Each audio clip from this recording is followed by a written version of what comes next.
Welcome back to the Strategic Veteran. I'm your host, Adam Peters, and some people talk about starting over, but Tommy Kilpatrick burned it all down on purpose. After nearly 3 decades of marriage and years running medical clinics in California, he chose homelessness, gave up ownership, and walked straight into the unknown with nothing but faith and a vow of poverty. From sleeping rough on the East Coast to teaching farmers in the Philippines how to build bamboo domes, open self-managed health clinics, Tommy's entire life became an experiment in radical generosity and humility. This isn't some feel-good redemption story. It's about what you discover when you let go of everything you thought made you secure: money, titles, even comfort, and keep reaching for purpose even after the loss and betrayal. This one's for you if you've ever wondered whether you could really change your life and what it costs to live on your own terms. This is going to be one of my favorite episodes ever because this is what I preach. So let's get into it. Tommy, brother, welcome to the show, man. Thanks for being here. Oh, thank you very much for inviting me. I'm excited. Yeah, man. So, like I said, usually first question for every vet that comes on is where'd you grow up? What inspired you to join? But I'm more curious, like, where'd you grow up and what inspired you to eventually just burn everything down? Oh, sure. I was born and raised in Long Beach, California, near Los Angeles. And I had a dad as a certified public accountant, and my mom's a stay-at-home mom. I had two older brothers. They were 7 and 9 years older than me. So one was in the Navy, and he joined the Navy the day before he got drafted into the Army. So he went Navy. And so my dad was in the Navy during World War II.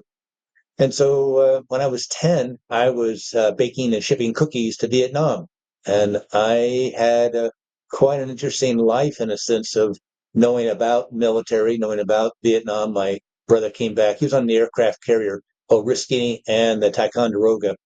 And he was up on top of the flight deck. And when the plane landed, he jumped in and took care of some paperwork stuff that needed to be corrected. And he got hazardous pay. So some of his stories about people being killed up there on the flight deck, it was pretty amazing to me. And an anchor chain snapped and cut people in half. It was just one story after people being blown off of the deck into the water. They'd never find them. So did a lot of reading and studying about Vietnam. So when I was on, as I say again, 10, I was watching the news on Thursday to see the kill. And it just didn't seem to add up. How could we keep killing thousands and we'd get a couple hundred? And so I knew Johnson and they were all lying to me. And so from an early age, I was very skeptical of the whole thing. Imagine But that then, politicians lying to you. yeah. So I was about 7 years old, needed some money, so I baked some cake and made some Kool-Aid, and I opened up a shop in my garage. And so my friends didn't have any money, so I told them, "Hey, if you give me 3 paying customers, I'll give you a slice." So they went out and got me paying customers. So I started early at that. When I was 13, I was a certified scuba diver. And then when I was 14, my friend and I were playing around in a pool at the dive shop, and they got a phone call from Hollywood saying they needed a couple extras. So I ended up being in a scuba movie, and we showed this movie to the science class in 8th grade. So we said, "Oh, that's me right there. The guy with behind the mask. You can't see anything." So, but then I was 15, I had a motorcycle because I saved my money up. I had a license to drive a motorcycle, but I couldn't drive a car. A weird, quirky thing in California, but I had taken driver's education, and so they would let me have a motorcycle license. So I drove my motorcycle to high school to learn how to drive a car. And then at 15, I was a diver. I worked in underwater with ship-shaped divers, and that was in Dana Point, all the way down to San Diego. So I cleaned barnacles off boats and painted underwater, and it was a very unusual thing. And That is kind of unusual. I was making about 165 a week, and my friends were making at McDonald's about $35 a week. So a big difference. I saved my money and bought a car at 17, graduated high school in January, and moved out of my parents' house. About a couple months later, then I had my own apartment in downtown Long Beach, and had a pretty good life. So then I looked around at these guys. I was an insurance investigator. I lied. I told them I was 19. They had my driver's license. They knew I lied. They still hired me anyway. So became an insurance investigator. And then after about a year, I just looked around and said, can't see myself doing this when I'm 50 years old. So I decided to go to college to be a certified public accountant and abnormal psychology. I had a double major. And so that kind of takes you up to that. So I was actually 4F. My back wouldn't let me go in. So that's my course, sort of a little bit of a status of that. But I'd say that background, that independence, being raised as an only child, even though I was third, but they were already so much older than me, they weren't even around, and so allowed me Well, and to be on my own. the early entrepreneurial success there with starting the baking and having your friends go market it for you to get paying customers and all that. It's no wonder you ended up managing several clinics. So I assume, having clinics. Did you do that in the psychology space, the abnormal psychology space? You had a strange double major, a CPA and abnormal psychology. But I was curious, did you open all? You had five clinics at one time, correct? Or like five medical things that you were doing? And were you doing that in the psychology space? But yeah, the early entrepreneurial success with marketing and all of that, and then it makes sense that you would go into opening your own psychology practice, maybe even a CPA practice that even. Well, yeah, I didn't quite finish. I took a walk about after I only had two more classes to finish, but it just time of life. I wanted to make money, and so I became an accountant for a clothing manufacturer in San Francisco. And so kind of like I then got married, and then I wrote a book, and that's what led me into the credit card debt. But I can briefly talk about that in a sense that I had written a book on health and healing, and so that led me into an infomercial contract, and then into it. I had to be on the radio for about 6 months to test market different things. So I lived on three credit cards. And then that one of the talents, he got in trouble with the FTC. He made false claims about his weight loss book. And so they came down hard, and my contract was terminated. So I was left with $85,000 of credit card debt. So from my accounting background, I figured out that there wasn't really a debt. So I filed three federal lawsuits against the banks. And well, did I win? Well, the judge threw my cases out. But a month later, I looked at my credit report, and they're off my credit report. So I'd say that was when my credit score increased. So from that, a friend of mine gave me a charity, and it was a dormant charity, and I revamped it into credit repair. And so I was helping people fix their credit, and some people had alleged bank issued credit card debt. So I would write a letter to the bank explaining the crime they were committing, and it would be off their credit report. So the money I was making off that, because most of the people had no money, but I found them money. So it was a weird thing. I can look at a credit report and I go, well, I got a podcaster I talked to 2 weeks ago.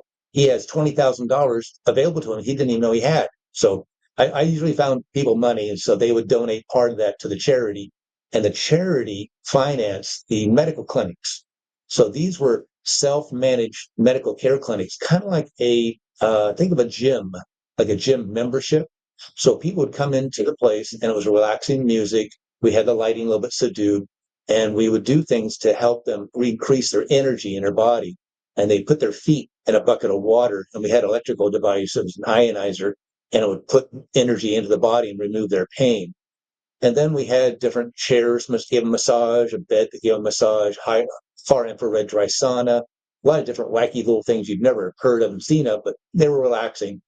So I was invited to Camp Pendleton there in San Diego, and they were having a conference on stress. And this is the first time they ever admitted that PTSD existed.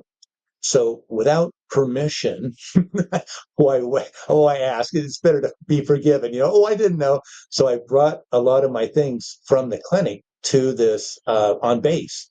And I had rented a truck, so a lot of furniture and stuff like that. So I set it all up, didn't have permission, just set it all up in the lobby area. And so the Marines would come by, and I'd set them in a chair, and they get a massage. Oh, and they lay down on the bed and they get a massage. And I put their feet in a bucket of water, and warm water, and they enjoyed that, and the energy in their body. They can feel a tingling in their feet. So I had a lot of the chaplains come over to me, and they're saying, we're dealing with suicide. You can't believe. I mean, every day it's taking a toll on us. And I said, I have a clinic, and you're more than welcome. So they would send busloads. I said, I want the worst of the worst. Send me the extreme PTSD. And so they would come in a bus, about 6 to 12 at a time, and they'd spend about 4 to 5 hours at my clinic, and they would walk out like jelly. I mean, they had been so massaged, so relaxed. I had essential oils within the smell. We worked out emotional the stress that they would have. The fastest way to a memory is through the nose. So I would take them back to a trauma and then have them physically feeling it. I mean, I'm talking to the point of crying. The emotions were there. And then I had them smell an oil.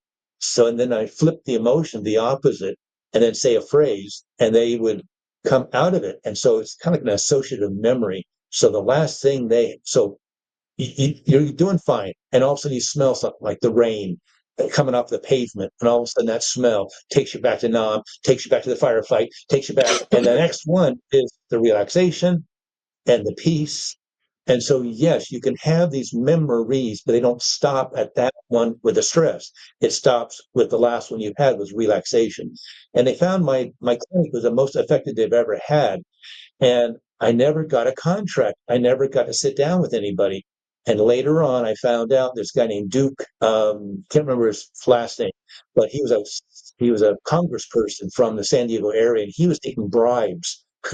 I didn't know it, but you had to go to this guy and bribe him to get a contract with the military. So I didn't know that. I wouldn't have bribed him anyway. But so that's why, if it was so effective, why didn't it work? So that's what I have learned, and that's what I'll be doing here in the Philippines too. So that's kind of a long story, and let you ask No, questions. it's fascinating because I healed myself, or had help healing myself through going to Peru and doing ayahuasca, and I learned a lot about all the things you're talking about right now. Grounding practices.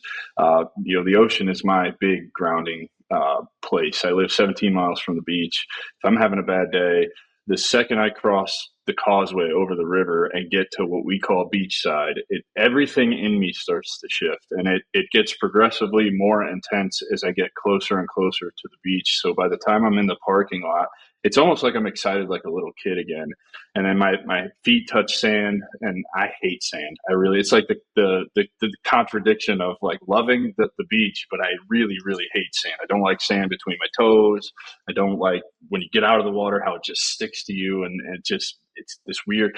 But when I get into that water, everything melts away, and I can just feel this giant recharge. And so when you're talking about putting people's feet in warm water and ionizing them, it's immediately related to my experience with the ocean. And I'm really curious because a lot of this stuff that you're talking about, you were doing years and years ago. What year was this that you were actually doing these clinics? Right. So it's about 2004 is when I had the infomercial contract and the crash there. And so then it would be right after that. So about 2005 to 13 years ago would be 12. So be be 2013. So about Yeah, 2012. So yeah, yeah. those years there. And it's crazy to me because all of this stuff, red light therapy. I'm an ambassador for a company called Onlux, which is one of the only FDA approved red light therapy devices. It's incredible. All of this is starting to come more mainstream again, it seems. And you were doing this before. I'm sure there was a lot of pushback, a lot of people telling you, "Oh, this is woo woo. This is crazy. This doesn't work." However, just from me transforming my life through what I learned at that ayahuasca retreat the first time, and what I continue to learn when I go back, it's like this stuff it's not hypothetical. It's super powerful. It's not only that, but it's accessible to people right now. Like if you just change your mindset, if you just learn about what it is to get outside and touch grass with your feet, like just do that a couple times a day and watch how your life actually changes. I know it sounds crazy. I know it doesn't make sense, but it really does change. I mean, I walk barefoot in the grass multiple times a day. The mindfulness piece of it, like switching your mentality to something I do every morning, like a gratitude practice, saying 5 things out loud that you're grateful for, and how that can actually switch the tone of your entire day. How did you find out about this stuff? Were you learning about this when you were getting that degree in abnormal psychology?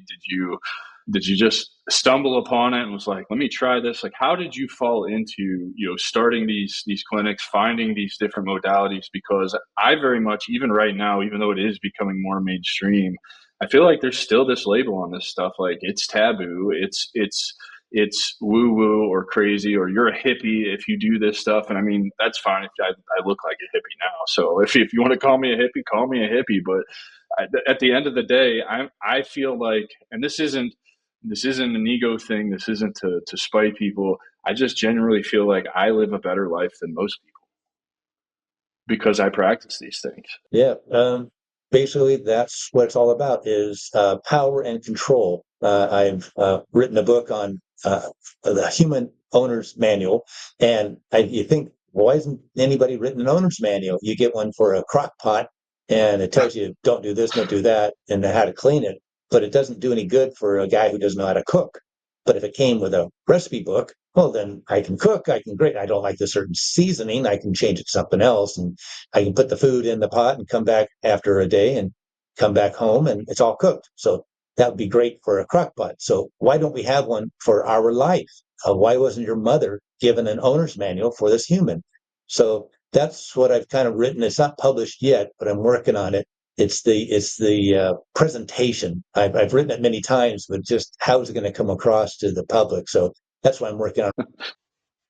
Here I am. I, You're good to go. I'm looking for a speed test and see if there's a problem on my end of the internet connection. So Yeah, no worries, man. shall I Technical continue? difficulties. Yeah, absolutely. Please. Okay. So I got to kind of remember where I was at.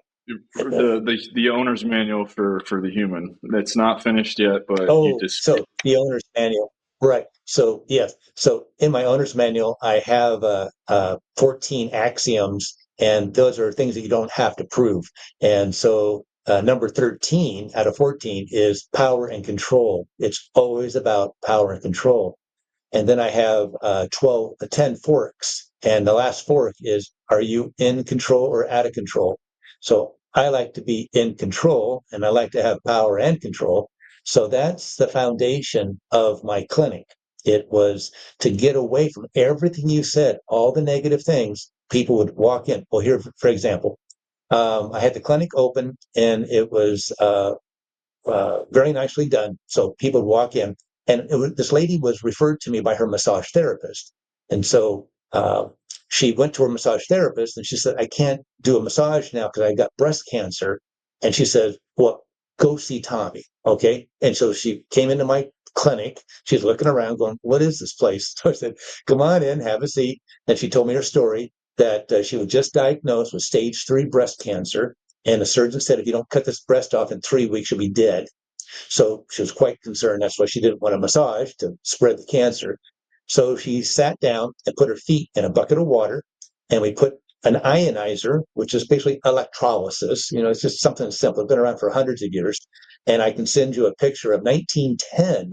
There's this guy in a electric bath, and he had 1 foot in one bucket, 1 foot in another bucket, one hand in a bucket, and one hand in a bucket. And behind you, you see this big, huge DC converter that was putting energy into these 4 buckets. So we found from experience that 4 is just too much. So she put her feet in a bucket of water. And about 20 minutes later, she said, that's really strange. The pain in my breast went away where they did the biopsy. Now, if you start to learn about cancer, the body encapsulates this, and then you go and poke it, and guess what? Cancer spreads everywhere. So, so what can you do? So the pain went away, and she was sold. And I didn't have to do any steps for so for $29.95, I'll paint any car, but for $29 a month, and there was no commitment. 1 month, next month. So she came in the next day, and we put 3 ionizer on her for an hour. So she had 1 foot in one bucket, 1 foot in the other bucket, and one bucket for her hands. So I had shown her around the clinic, kind of like a gym. Well, this machine does this machine does that. And if you want to use this, you kind of do it that way. And so we're just here to show you what the machines do, but you're the one in charge. I can't tell you what to do. I can't tell you I'm going to cure you. You have a condition, come on in. So she came in and she had an hour of energy. Then what we did, we served her energized water. Now, what that means is we took a bottle of water, and I used glass, and she brought a plastic bottle. I don't care. It's up to her. So she brought her water with her, and we put that bucket that her feet was in with water being ionized, and we put that glass or her plastic container in that bucket. So it wasn't touching the ionized water. So just imagine a foot bath and a glass jug placed in it, and let it there for 15 minutes. We found that that is enough. Not a minute more, it didn't matter. And so what happened is the energy in the water went through the glass into the water inside the container and changed it. And it didn't filter it. It didn't ionize it. It didn't alkalize it. All it did was energized it. And I could tell that from a tensiometer I had purchased. They knew on loan that if I didn't like the machine, I could ship it back. But it was a $7,000 tensiometer. And a tensiometer measures the surface tension. So this water I had done for 15 minutes, I had tested it, and it showed it had 2 dynes less surface tension than the normal water. So you have to have a base. And so it was, in a sense, my water at 70 degrees inside the room was the same as at 113. So if your water is at 113, it's going to have less surface tension. So that water she drank and it went into her body, and that's what kills cancer is oxygen. And what brings oxygen to the cells is water. So this water had less surface tension. So she only did 2 things.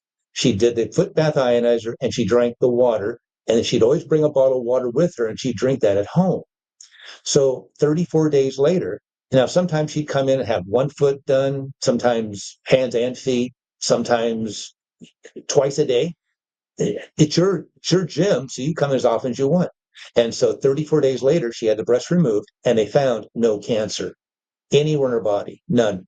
So there's no radiation therapy, there was no chemotherapy. And the doctors and nurses said, we've never seen anybody come out of surgery so healthy looking. And she rated it all to the ionizer. So she actually eventually bought one and she did it at home. And that's how she has. So cancer to me is only 30 days. It's at the most. So if it takes them longer, I say, why is it taking longer? It's all you got to do is energize the body and bring the Yeah. oxygen to the cell to kill the cancer. So from that foundation, it was your own choice. You have the power. You have the control. I can help you, teach you about anatomy and physiology. We can go through all the different things about the trying to do no harm. That's the Hippocratic Oath. Well, the third leading cause of death is medical practice and pharmacy means witchcraft, and so poisoner. So it's like, you really want to go that route, go right ahead. But another thing that Hippocrates said is, let your food be your medicine, let your medicine be your food. So that was kind of the foundation that people would come and use it. And I'll tell you a great story in a second about what I did for some Marines at the Troy Palms. I love you telling that story because I'm deep into this world of just holistic healing, right? Like, just get rid of traditional medicine and big pharma and all of that. And it's a little uncomfortable at first. It is a little just the way we are as a society, right? Like we're put that all that stuff's pushed on us, and I had no idea about the ionization and the water and surface tension and all that being able to help cure the cancer. But I do know, and there have been several documentaries, and I've seen it in real life through the plant medicine retreat that I'm partnered with, of fasting curing cancer, stage 4 colon cancer in some people. And I'm a practitioner of really disciplined intermittent fasting. I every day between 18 and 20 hours pretty regularly. It's not all the time. There are days where it's 12, 13 hours, whatever. And then I still do really long fasts. I just did a 4-day fast with the 3 ayahuasca ceremonies in July, which was one of the hardest things I've ever done. I believe in the power of that so much because I've seen all of the changes in my own physiology through fasting, resetting my gut health, being able to maintain, a consistent weight that doesn't really fluctuate a whole lot. That really what you see on the scale is just water weight. Because I live in Florida, I may drink more water and not sweat one day and whatnot, or however. So other things like I can pretty much, as long as I'm paying attention to the foods that I put in my body, because that's another important thing. I don't want all the crap, but I can pretty much eat whatever I want and as much of it as I want if I stay disciplined on the fasting and the exercise. And I just feel better. I just feel better when I starve myself. And I think it's incredible that there's another avenue here that is putting your feet in a bucket of electrolysis. Like, let's do this. Like, if this is going to help me be better, why not? So before you tell the next story and before we dive into why you burn it all down and took a vow of poverty, because I think that's interesting, I want to know what you say to my brothers and sisters in the veteran community who are listening to this conversation right now and like having those thoughts. Like, these two guys are fucking nuts. They're crazy. This shit is fucking off the wall. Like, because I've been there, man. When I got picked up to go with Heroic Hearts Project to Peru the first time, I had to be very disciplined in the promises to myself that I made because it was new to me. I mean, the only experience I had with any kind of drugs my entire life before ayahuasca was cannabis, which is not that unusual. I was a dare kid, so they scared me straight with all the other drugs, and I'm kind of glad that they did because I know I have an addictive personality and probably wouldn't have been good for me. But I had to promise myself that I was going to keep an open mind, number one. And then when I went to the retreat, I had to promise myself that I would participate in everything. And I'm so glad that I did that because it built all of these practices that I have now that I have to stay disciplined in because it's just made my life so much better. So what would you say to those people who think that we're crazy? Oh, sure. Well, what I have done, I came across an idea of fasting about 27 years ago. So every January, I do a 7-day fast, and I do like an 18-hour fast. So I don't eat anything after 6. So if you have your meal at 6 and you wait until lunch, you got 18 hours. So you don't have to have this crazy thing. I've done a lot of reading about fasting. I was given a set of encyclopedias, and there were 8 volumes, and it was written in 1930 on health. And the first volume was about 200 to 300 pages, all about fasting. And they talked about how they had this one guy who started walking from around Pittsburgh area and was trying to get to New York. And he did this in like 24, 25 days. He got almost to New York, and he was watched by people. He did not eat anything. He drank water, and he had a medical doctor there documenting that. And as they came along, they always got a lot of press activity. So there are a lot of press things about him. And he walked those, what, about 500, 700 miles in a month. And so, and the only reason why he stopped is the amount of weight loss, even though he's healthier at the end than before, he was kind of the amount of fat in his feet. And so his Right. feet hurt when he was walking. So he basically stopped because of that. But yes, it's amazing what the body does. It will eat itself. And in that encyclopedia, it talked about the smallpox 500 years ago. They dealt with this by starvation, by fasting. It talked about a dog jumping out of a 2-story barn, plopped on the ground. The farmer didn't go over and kill the dog and do the humane thing. He watched the dog, took care of the dog, but the dog didn't move for about 26, 27 days. And then it said the dog got up fine. So it's like you just got to sometimes leave things be and let your body heal itself. So that would be the most important thing is that I show how to make this ionizer for $1 or $2. All it is you guys are welders out there know what a gouging rod is. A gouging rod usually has copper on it. So don't get the one with copper. And what you do is you cut them to about 4 inches in length, 2 of them, and you drill a hole in each of the top, and you put an O-ring, 2 of them, on the bottom and on top of one of them, put the other ionizer next to it and put a rubber band around it. So now you're holding these 2 rods together with that gap of the O-ring, okay? You put an AC-DC converter. You got a box of these things you don't know what to do with. Cut off the end, splice it open, and plug it into the wall. That's AC. That'll kill you. It goes to the DC current, converts it to like a computer, which is fine. Put one wire in one and put the other wire in the other. And I put some epoxy because if it gets water in, it shorts out, won't work. So you cover it with epoxy, drop it in a bucket of water. Now, if you put it in distilled water, nothing is going to happen because distilled water is actually an insulator. But once you put a little bit of salt in there or some metal, you got conductivity. So if you use a TDS meter, that's a totally dissolved solids meter, right around 500 will be the proper amount. So you can put salt in, baking soda, Epsom salt. You want to get that level up to about 500.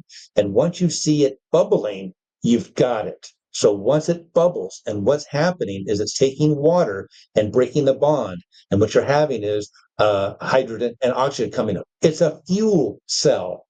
A guy called me up one day and said, I've got a car running on water. I want to show it to you. So he brought the car over, opened up his hood, and that's what he had. He had water going through an ionizer run by the battery of the whole car. It was splitting this a lot, and that vapor went into his carburetor. Didn't have a fuel injection, but it was carburetor, and he was running his car on water. And so I have seen it myself. So it's the same thing as a fuel cell, and it can be made so cheaply. And that's why I came here to the Philippines to show people how to make this, because they've got an AC DC converter, but they don't have very much money. So here's a simple way of making an ionizer. You put your feet in it for as long as you want, and it's just passive energy. So again, it's not directly to the body, and you can decide to take your feet out anytime or have multiple. Have one for one foot, have one for the other foot, and have one for your hands. And so that is the primary thing of putting energy into the body. So the most important thing is, I agree with you, is you've got to stop eating. You got to stop feeding that cancer. So my intention also is to help people with a drug addiction. And I was living in a part of Maine that was targeted by the Sackler family to sell their Oxycontin, Oh actually God. to unload in this one particular area. And that's the area I lived in. And it devastated. So I've been to many conferences, many meetings where these drug addicts were nicely good people, no problem, no violence, but they're hooked because they were given this drug, which was an end of life painkiller to children. And these people Yeah. got addicted because it's addictive. Well, but what do you care when Oh yeah. someone's going to die in a month from now or a year from now? It doesn't matter. They're in pain. So give them the painkiller to children. And people who went in for a toothache or injury on a football, they would turn to a drug addict. So I have a whole program in 30 days to detoxify the body. And what they do is they stay with me, and now they become a trainee. And now they take the next guy, take them through the process, and they're doing the same thing too. They're taking a fast for a week, then they go back to food, organic food, and they actually grow the food. I show them, here's a seed. This is you. Hard on the outside, soft on the inside. Let's find out. So you plant everyday food, and in 7 days, you are harvesting. You are eating that food that you planted. And it's, again, planting a seed is your life. Put some effort, energy, and effort into this, and you'll have a wonderful life. And so after 30 days of being a trainee, they go through it again now as the instructor. So we take someone who's a drug addict and turn them into an instructor. So that takes 90 days. But now here's the problem. These people go back into the environment. I can detoxify your body 30 days. I can detoxify the mind, give me 90 days. But I'm not able to detoxify your life when you're going back into the toxic environment. So that's the reason for me to partly go to the Philippines. My first spot was to Argentina. I intend to buy a farm and bring these drug addicts who I clean up, who are not welcomed in that community. They have told me over and over again, the whole community doesn't like these people because they steal, they lie. I mean, they've had enough of these people. Just get them out.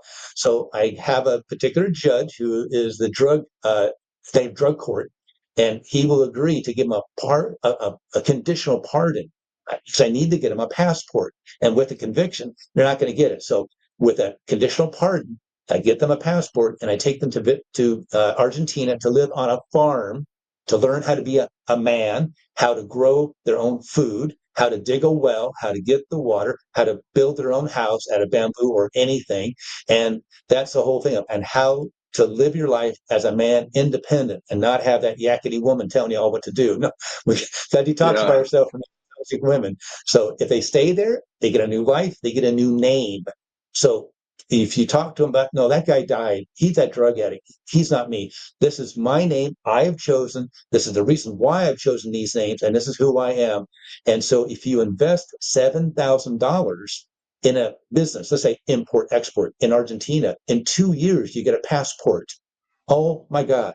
So now he can go back if he wants to, back to America, and get a full pardon, because we will have the documentation that he has done of exemplary service to the community. And so he's got a new life, he's got a new wife, he's got a new name. So that's the whole thing. So again, it ties back into detoxifying. So you've got to starve yourself. You got to do this detox. If it's not just one day, fine, just do that. Just stop eating at 6 o'clock at night and eat lunch. That's all. You can handle that. That's no big deal. It's too And we don't easy. need to eat 3 meals. You've been brainwashed into thinking you got to eat 3 meals. You don't.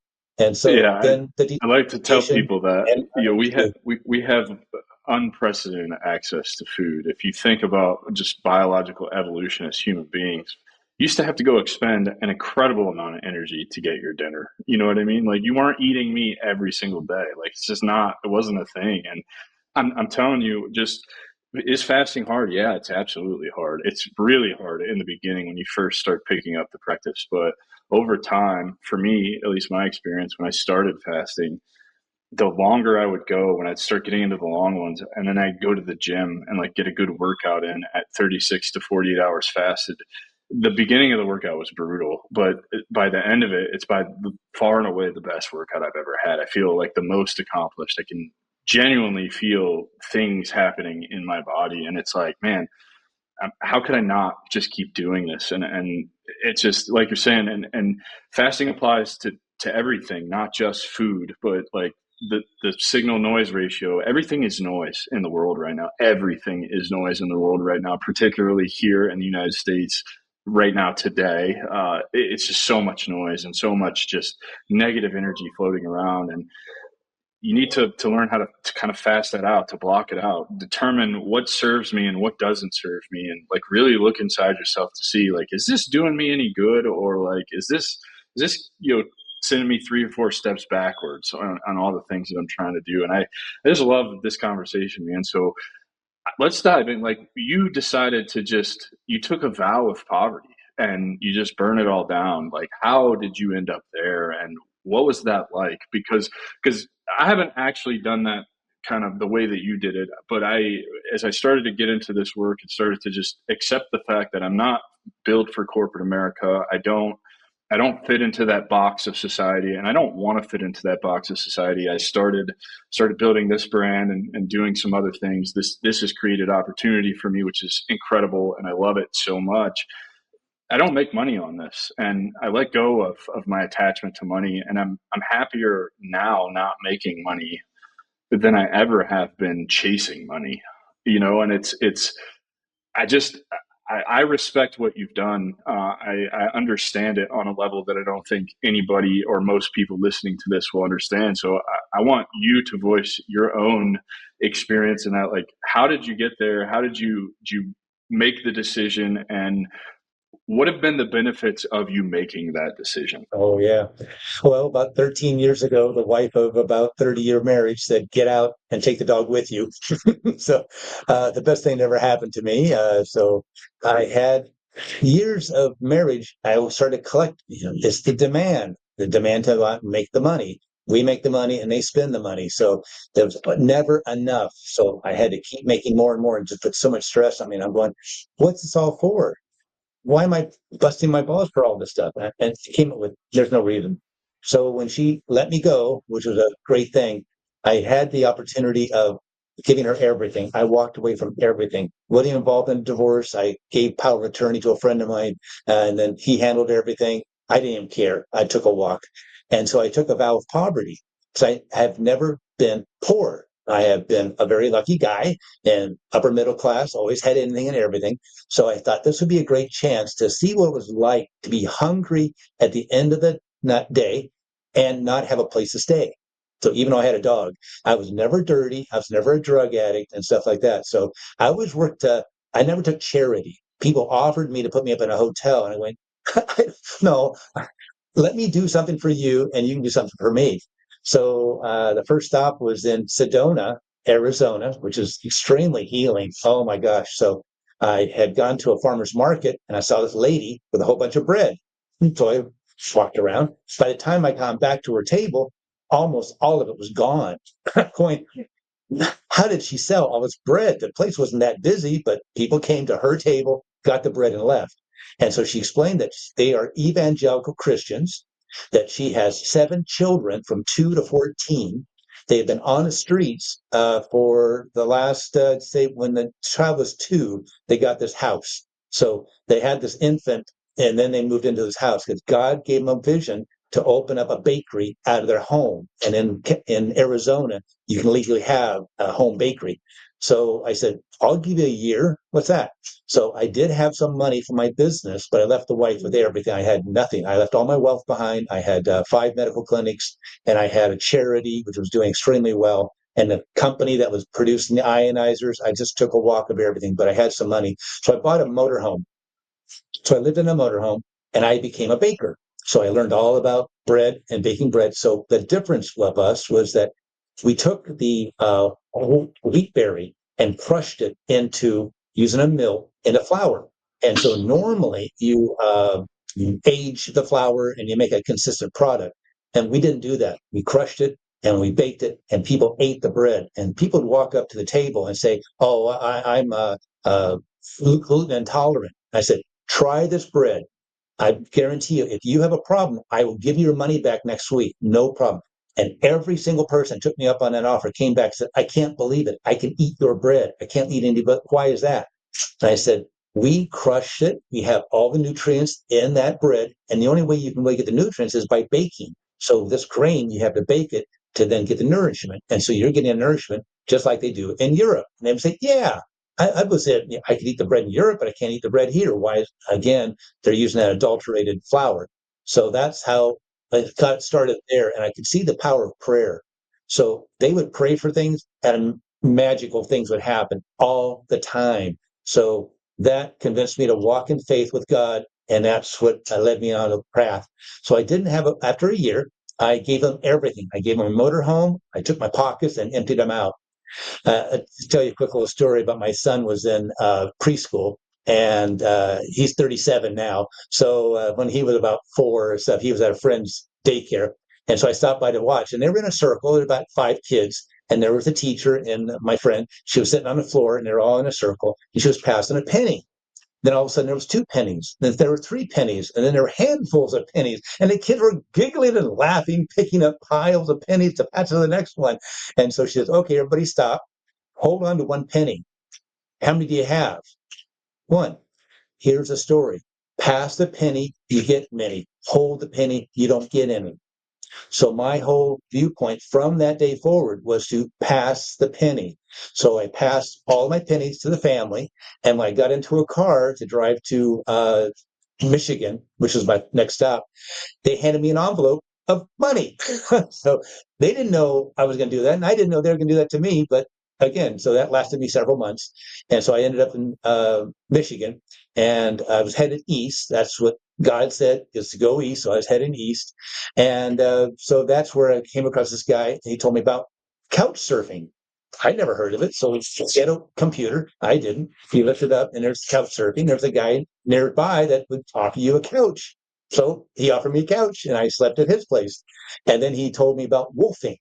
That's WWOOF, Yeah, I know Worldwide about woofing. Opportunity Organic Yeah. Farming. Mhm. So there was a farm nearby. So he drove me over. We talked to the lady. She told us all about wolfing, and it's an opportunity that a man or a woman can, and family, they can end up, you just work a deal out with a farmer. You hang out there, room and board, and you do the labor. And it's always explained up front. You know what you're getting into and stuff. So I found a place in Connecticut because the guy I helped was traveling to New York to do a construction job and needed some help driving a truck there. So I helped drive a truck there. And so he dropped me off at this farm in Old Saybrook, Connecticut. It had no running water, no heat, no electricity. It was back to the real way. And with the Interstate 95 right by it, the roar of I-95 was right next to me. And there was a Buddhist temple.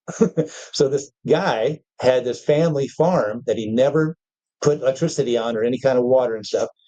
We got water from the lake next door. And so he was in Tibet for many years, and so he got a connection. So he built this temple for the Tibetan community, and he passed away years ago. And he gave that whole land and the whole property to this Tibetan community. So it was a great opportunity, and that's where I met a lady, and she had a 2-year-old. So I didn't realize that she was a covert narcissist, and she coupled me, meaning that I raised her kid for her. So got suckered into that one. So off we went to Maine, And I was on a farm there, and we had 100 animals. We had the crops growing and doing great. I thought I was going to die there. Just bury me in the back. Life was great. But then shift happens. Make sure you pronounce the F. So I was off the farm. And so that's where I decided to go to the Philippines first. And so when people say, why did you come to the Philippines? I say, Naga Pangita sa asawa. I came here looking for a wife. So I have learned the language. I learned it in 30 days, and I wrote a book. It's coming out pretty soon on how to speak a new language in 30 days. And so my fiance, yeah, I'm getting hitched. And so she's wonderful. She's had a lot of restaurant experience. So my whole thing here, my God has given me a project here to help people with food and with housing and with the humanity, detoxifying them. So that's the whole purpose of me here. I teach farmers how to build a dome housed out of bamboo, so free housing, and vertical gardening, so free food. And the other one is to set up these self-managed medical clinics so that they can do what I was doing back in America, that they learn and do it themselves. They don't have to rely on me with a white coat. And that, yeah, they paid doctors $1 million to give 6,000 jabs to people of that vaccine. So I can't trust anybody with a white coat. Now, they're great about trauma and diagnosis, but anything else, they're the third leading cause of death. So yeah, I have 32 more years left. That's what the actuarial table says I have. So if I put down and I answer the question, I see doctors, it lowers it by 10, 20 years. I would only have a 12-year lifespan if I broke down that I see doctors on a regular basis, which I've seen two doctors in 30 years. So they're very dangerous people to hang around. But trauma, okay, pump me, knife me up, do what you're going to do to me. I'll fix myself after you've done it to me. But for that stuff and the testing, I want to have a D-dimer test for people because that's going to tell you that you have a blood clot. People are getting blood clots from these vaccines that they don't, and from COVID itself. So they have to check on that and find out. It's not a very expensive test. And then there's an IgG4 that tells you that your immune system is compromised and you don't even know you're sick. So here I am here to help these 78 million Filipinos who've been inoculated, injected with this poison that I here help them. We have the antidote, and it's ivermectin, it's HCQ, it's a whole bunch, and it's only here 20 pesos. I mean, not even $1, and you can Mm-hmm. detoxify yourself from here. So that's my whole mission of why. Kind of long answer to you, but yeah, here I am. No, I love it, brother. Well, man, we're coming to the end of the time here, and it's been an incredible conversation. So I just want people who are curious to listen to this episode, they want to reach out, they want to learn more. How can they find you? How can they get in touch with you? I'm sure you're willing to tell everything you know and just help, help them get to where they're going. Oh yeah, Tommy A. Kilpatrick on Facebook. It's an easy way. And in the show notes, I'll send you some links there, and it has my email. So I offer free consultation. And if you have any kind of a credit card issue and stuff like that, I offer free consultation, and I'll give you my book for free. So I'm here to help you. And usually I find you money too. So from my book and what I do for people, that's what's financing my endeavors here in the Philippines. So, and come to the Philippines. It's a wonderful life. Come to a country where you are appreciated. And I'm telling you, you put a little effort out and speak their language, which is not difficult. I found a new revolutionary way to speak a new language. So if you put the effort out, they're going to love you even more. But they really are welcoming. And that dollar that you have, your disability, your social security check, I can live on $100 a month here if I'm in the woofing. I'm living on a farm. They give me free room and board, or about $600, and I'm in an air-conditioned hotel in a very nice area. Any part of the Philippines is wonderful. It could be in a city if you like the city life. You can be in a country. And then your food is so inexpensive and so good and pure, and you can start farming yourself. So I want to get you back to the farm. Stop living in a city. Come back to the farm, grow your own food, but not like the Amish. We can do this vertically, and you can have an abundance amount of food and your animals, and just relax like you want to do. Just walk on the beach. Wouldn't that be Just wonderful? slow down, man. Just slow down and enjoy the ride. That's what it's about.